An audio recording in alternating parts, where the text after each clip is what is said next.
সমাজকৰ্মী জয়ন্তী কামানক হিংগুলী আইদেউ বঁটা প্ৰদান। যোৱা 31 জানুৱাৰীত এই বঁটা প্ৰদান কৰে বানফাং মৈদাম ক্ষেত্ৰ সংৰক্ষণ আৰু উন্নয়ন সমিতিয়ে। গহপুৰ চহৰৰ মাজমজিয়াত বাস কৰা স্বৰ্গীয় কনকেশ্বৰ আহোমৰ পৰিয়ালক নিজৰ প্ৰাপ্যৰ বাবে কৰা ন্যায় যুঁজত নিস্বাৰ্থ সহায়ৰ বাবে এই হিংগুলী আইদেউ বঁটা প্ৰদান কৰা হয়।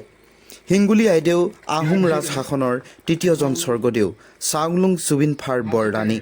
জাতি জনগোষ্ঠীৰ মাজত সম্প্ৰীতিৰ এনাজৰী প্ৰতীক আছিল হিংগুলী আইদেউ। উল্লেখযোগ্য যে হিংগুলী আইদেউ আছিল মিৰি জীয়ৰী। তেওঁক বৰৰাণী পতাৰ পাছত তেওঁৰ পুঠাদেউ চৌপাং বন্দুক বৰগোহাঁই পাতিছিল। টাই আহোমসকলে সকলো জাতি জনগোষ্ঠীক লৈ বৰ অসম গঢ়িছিল। তাৰ এক শ্ৰেষ্ঠ উদাহৰণ হিংগুলী আইদেউ। ইয়াৰ পিছতে আমাৰ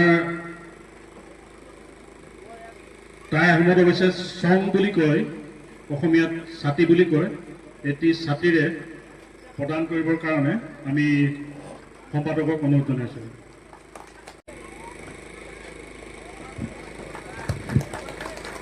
ইয়াৰ পিছতে আমাৰ আজি বঁটা প্ৰাপক বাইদেউ এখনি শৰাইৰে সম্বৰ্ধনা জনাব বিচাৰিছোঁ। আমাৰ সংৰক্ষণ সমিতিৰ সভাপতি শ্ৰদ্ধাৰ যোগেন ফুকন ডাঙৰীয়াক আমি বাইদেউক প্ৰদান কৰিবৰ কাৰণে অনুৰোধ জনাইছোঁ।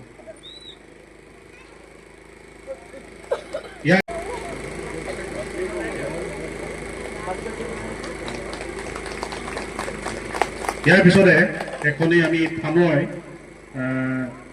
প্ৰদান কৰিবৰ কাৰণে আমি আদিত্য কন্দিয়া ফুকনক অনুৰোধ জনাইছোঁ। শেষত আমাৰ স্মাৰকটি আজি যিভাগ আমাৰ বঁটা, এই বঁটা ভাগ প্ৰদান কৰিবৰ কাৰণে সকলো বিষয়ববীয়াকে আমি মঞ্চলৈ আহি প্ৰদান কৰিবৰ কাৰণে অনুৰোধ জনাইছোঁ।